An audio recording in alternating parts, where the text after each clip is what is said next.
And I'd like to welcome Carlos Vincente from Dyne Inc., who's given us a presentation before about automation, done a lot more work, and has a very thorough update to offer us. Thank you, Carlos.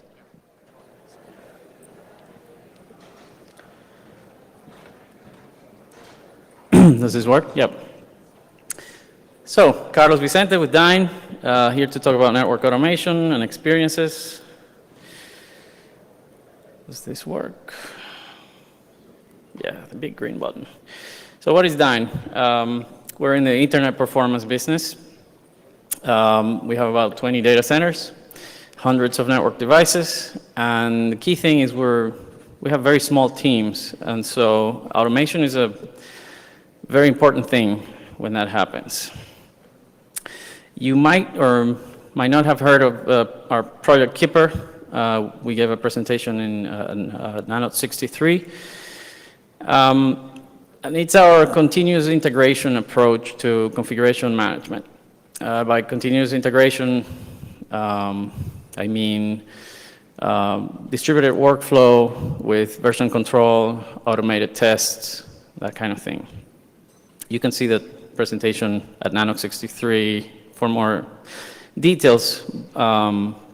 This is more of a follow-up to that. So, in brief, this is how the workflow goes as a reminder. So you have engineers that need to make changes. Each one of them has a copy of the repository with a lot of data and scripts and things. So that person makes a change, sends a pull request using GitHub. The pull request sends a notification to a thing called Jenkins, which is a little service that runs things for you. Jenkins can run, Jenkins has a copy of the same repository and runs Ansible for us. With Ansible, what happens is we do a dry run. So first of all, we render all the configurations using templates. So Ansible grabs all the data, all the information, all the variables and templates, and generates the final configurations and sends them to the network. But it doesn't commit them. It just does a commit check in Juno's parlance. It comes back with the differences between what is supposed to be and what it is in reality. Those differences are very important because that's how we can evaluate whether the change is valid and exactly what's happening. So we send those differences, we put them in a gist with nice syntax coloring, and the link is sent to the chat channel, where an administrator, another network engineer, reviews the differences, and that person decides whether what the other engineer is doing makes sense, whether it passed the syntax checks, and hopefully approve it and merge it into the canonical repository, into the canonical branch. After the merge, GitHub sends another notification to Jenkins. Jenkins renders those configs again and commits them to the repository. So now we have the repository is updated with the configurations that are supposed to be in the network. Notice that they're still not in the network. They're still not pushed. And the final step is that someone, either the person who issued the pull request or the administrator that approved it, makes a decision of when to push that and how exactly to push that. And that person uses also Ansible, and it's all very easy with a makefile and just says make deploy, and things happen. So in a normal day, we are keeping an eye on the channel, and we get notifications like these. GitHub is saying someone, well, Steve in this case, sent a pull request, and he's adding some routes or whatever. Immediately, Jenkins says, okay, I got work to do. So Jenkins starts rendering the templates and doing the dry run that I talked about. After the dry run is done, the results are sent again as a link. It says Kipper, dry run number 251, the results are available here for your review. So you go and check that. And it looks something like this, nice diff with red and green lines. And it continues on as I explained before. So we've been using it, and you know what? It actually works. This has been a good tool. We are using it to rebuild our sites, our edge sites globally. We started halfway around the world because that seemed to be a good idea. So we started with Hong Kong, we've done Singapore, we're going to be doing a lot more in the coming months.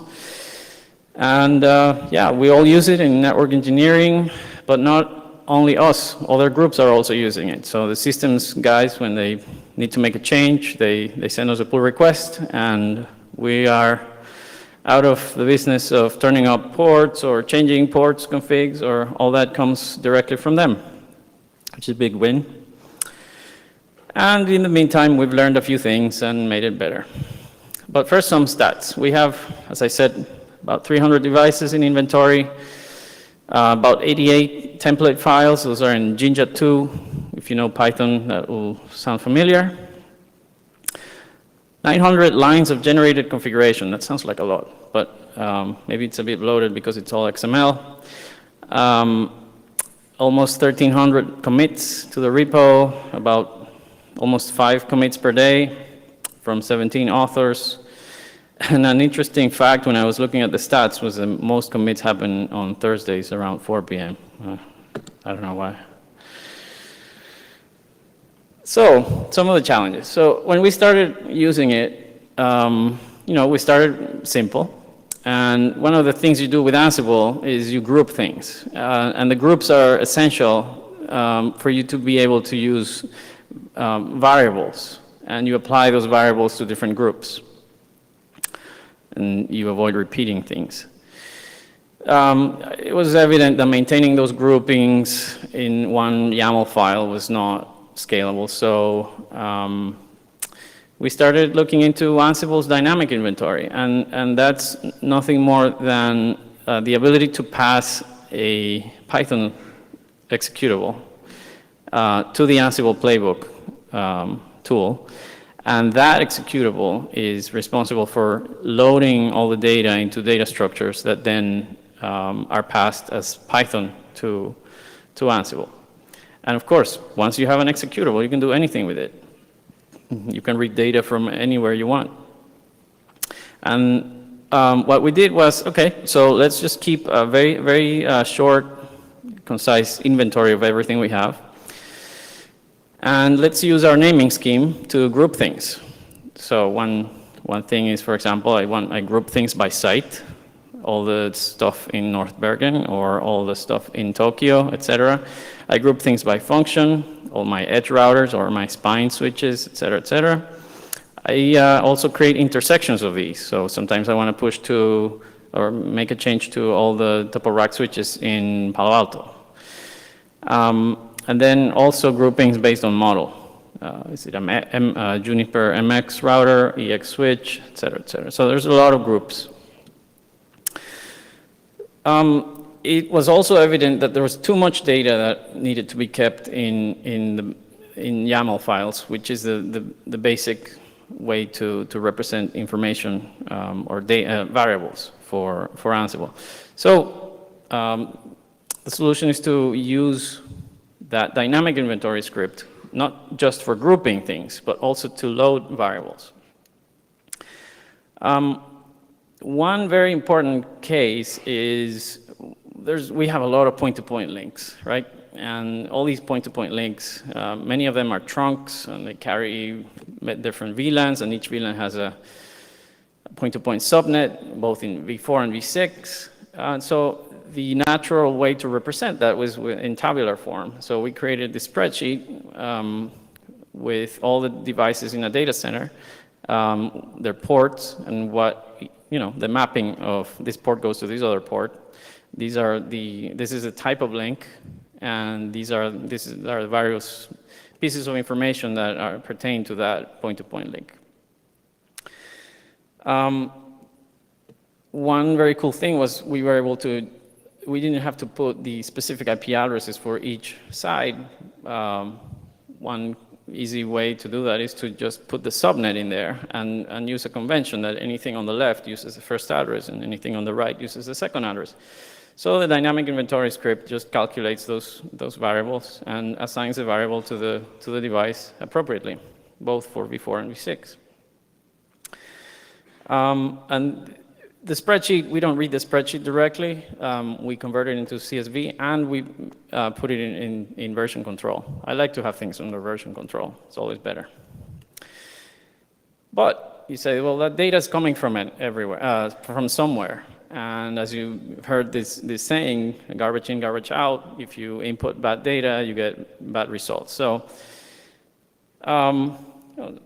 things we had to do were, for example, adding checks for duplicate addresses, because we obviously were starting to copy paste and started duplicating things, and that wasn't a good thing. So now if you make a mistake, immediately the inventory script is going to tell you you have been repeating or duplicating IPs and things of that nature. We put a lot of checks in there. Another thing here is that all our sites are now automatically subnetted. So we took a new design that we had, we made it work in the lab, we decided how we were going to partition the address space, and we took that model and we wrote some code that generated all the input that we had to put in spreadsheets and also to feed to our IP address management tool. And we did that once for 20 sites. And that guarantees that all the input information is going to be exactly the same, and we're not going to be partitioning each address space manually, because that obviously is going to end in very, very bad results. Another case was server provisioning. So we were, okay, step back. We use multi-chassis lag in our top-of-rack switches with our new servers. And when you're provisioning, of course, the server doesn't know that it's supposed to be running LACP, so you need to tell the switch that you need to force up the LACP status or state. And we were doing that temporarily on demand each time. And then the systems guys would finish provisioning, and someone would go in there and change that. And of course, first of all, it's manual. It's an interruption each time. And worst of all, we were forgetting to remove the force up after the server was provisioned, which is a very, very bad thing. So we said, well, let's let Keeper do this. So as part of the whole rollout, what we did was, let's assume that anything that is not used is a provisioning port. So everything is forced up by default, and everything has all the default settings, and you can provision something anytime, whenever you want. You don't have to bother me. And once you are finished provisioning the server, then you send me a pull request with whatever parameters you want for that port, and I'll happily merge it and push it. So that was a big win. So you change things. I'm positive this little change won't break anything. How many times have we said that?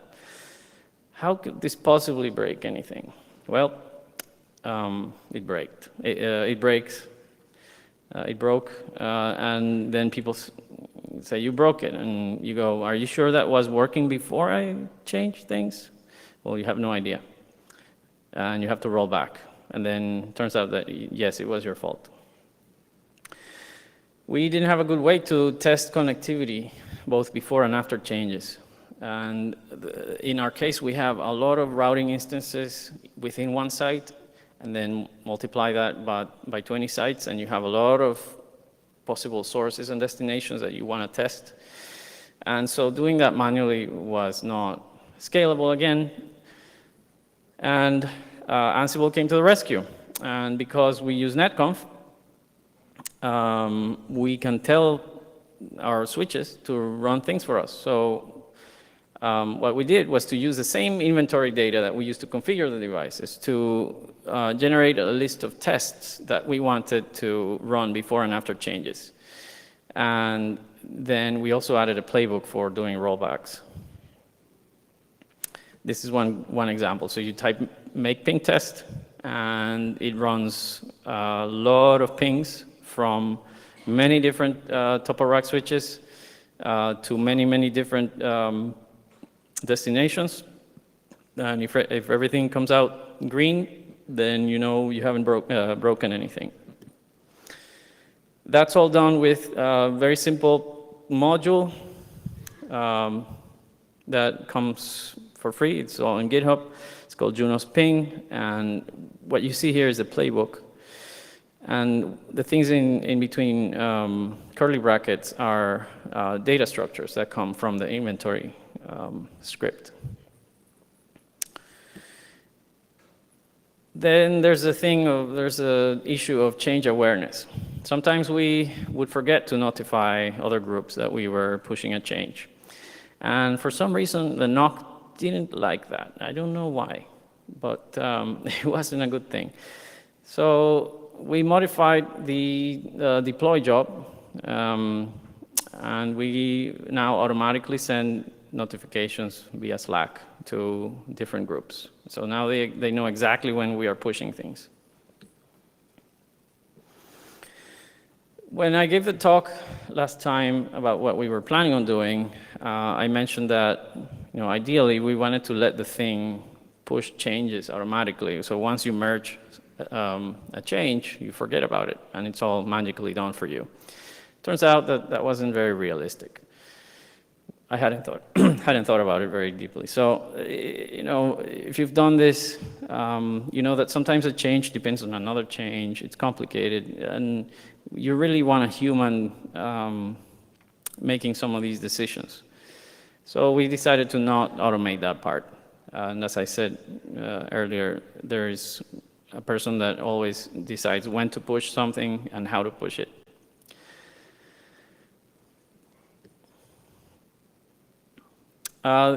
What to do with legacy configs? It's very hard to adapt configurations that have been crafted by hand over years because there's so many inconsistencies.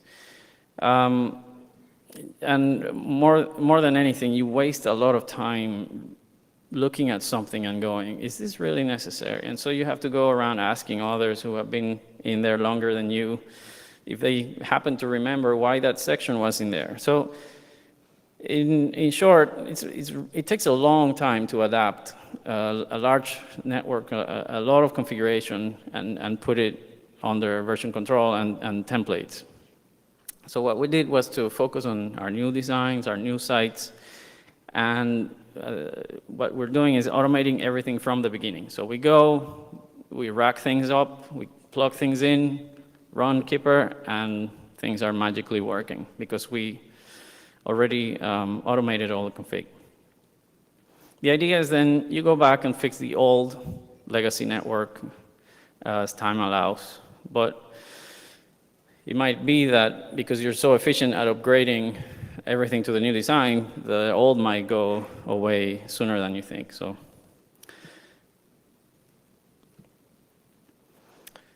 another cool thing we were doing is audits. So of course, we're automating everything, but that doesn't make it impossible for someone to make a change directly on the CLI. Sometimes that happens.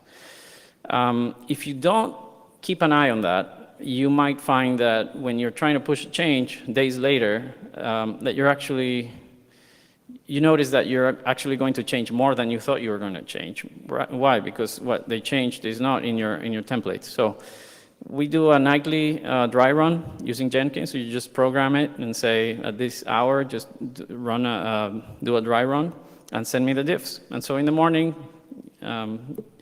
you look at your Slack channel and you see if there were any changes that you need to pay attention to. It could go either way. Maybe the change needs to be overwritten because it was a temporary thing, or it's a valid change that needs to be incorporated into your templates and your variables. Another thing we changed, initially we were gathering facts using Ansible and netconf prior to rendering the templates. This was useful because there's a lot of decisions that you make while writing the template. For example, there are some versions of Junos that don't support something, so you're going to be checking, okay, is this more recent at 12.3, or if this is an SRX, I need to do it differently. But in reality, this was causing the dry run process to take very long, and most importantly, it didn't allow us to generate things before things were deployed. So if I wanted to generate the configs prior to going and upgrading a site, I couldn't do this. So we did away with that idea. And now what we do is we just encode the model and the version in the basic inventory file. And that, there's a bit more maintenance, but it hasn't been an issue. In many cases, the dry runs get interrupted, and that's painful because they take a long time sometimes. Mostly because we have a lot of CPU challenged devices. That's what you get from buying cheap L3 switches. And so, as I said, it's painful when they get interrupted, and it happens for various reasons. The most common one is someone is at the CLI trying to change something. And so, because Kipper is trying to acquire an exclusive lock on the CLI, it can't. And so the whole thing breaks, and you have to run it again. And that's a pain. Of course, once you have finished automating all your configs and templating everything, the possibility of someone being at the CLI is going to be lower, right? When everybody gets on the boat and starts doing things the right way.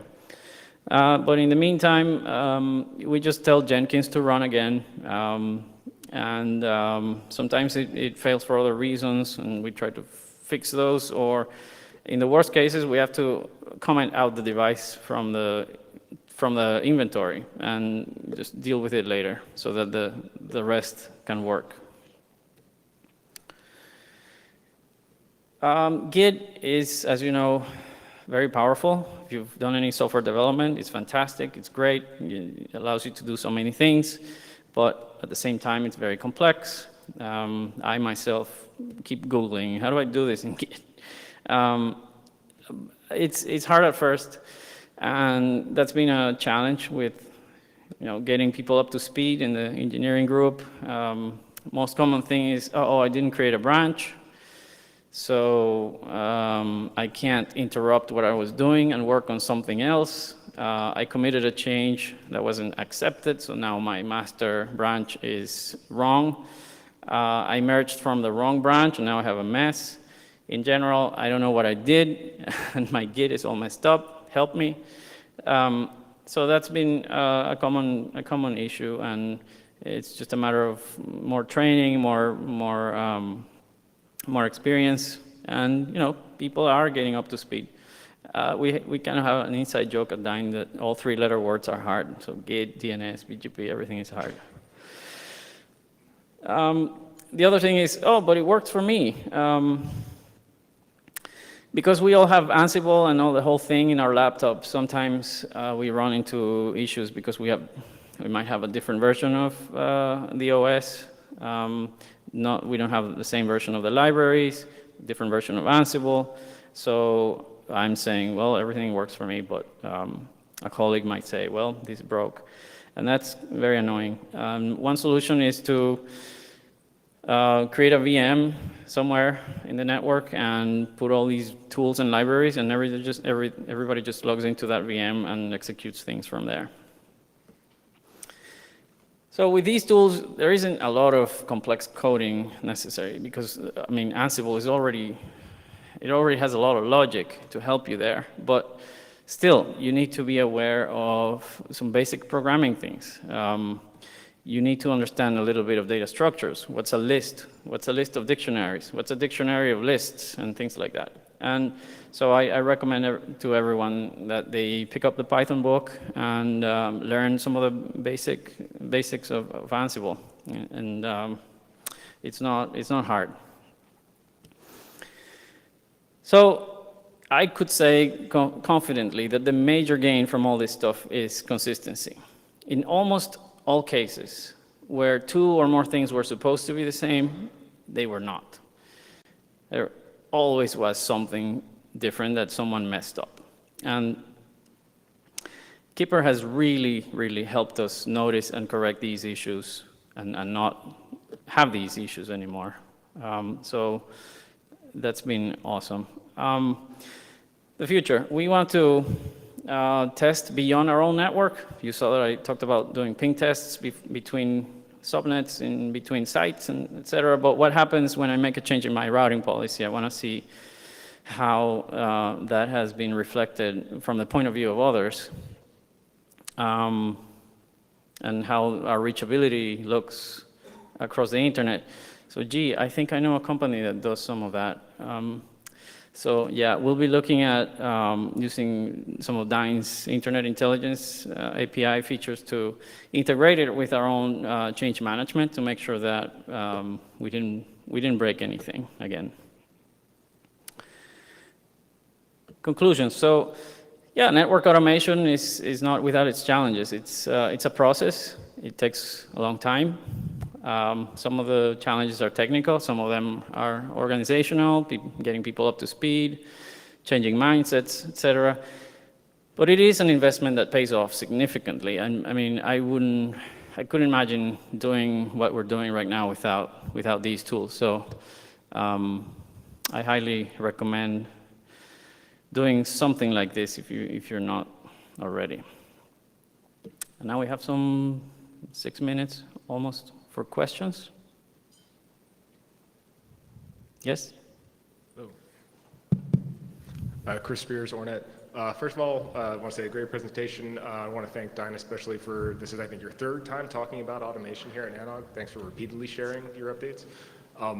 Now, I think arguably anyone that's tackled this or tried to tackle this will say that importing and bootstrapping all your legacy devices into this, or all that cruft from over the years into this, is the hardest part. And you put up there, you had about 300 devices and 17 different authors. Can I infer that those are engineers? Mostly, yeah. Okay. Do you think that that is still, from your viewpoint, still one of the hardest things, is getting all those legacy devices in with even staffing levels like that?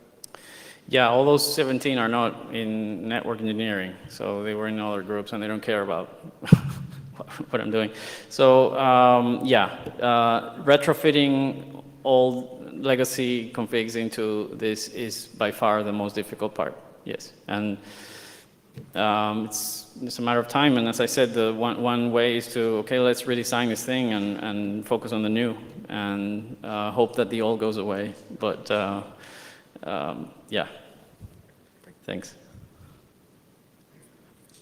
Hi, Steve Feldman, CBS Interactive. I got two questions for you. The first one is philosophical. How hard and fast are you going to be able to stick to your manual review for everything process? The particular case I'm thinking of server provisioning, where you have to flip the port, lag on and off, whatever, while the server is being installed.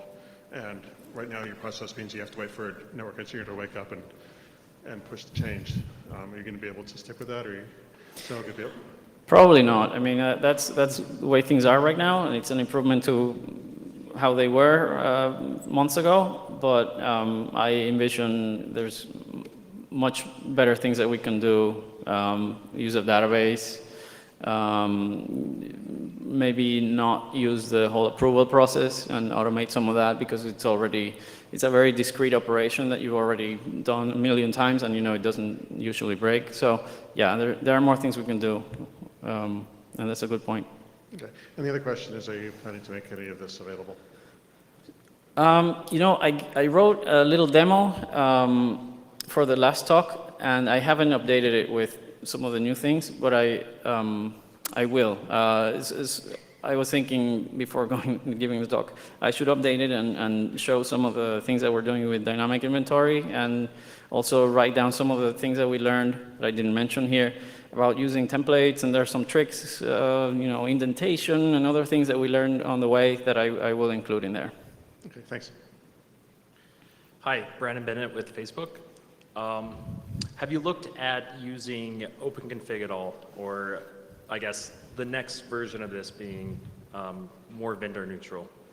No, not yet. I mean, I haven't had to, because we're sticking with the same vendor that, in a way makes your life easier. If we start diversifying, then of course we'll start looking at more vendor neutral things.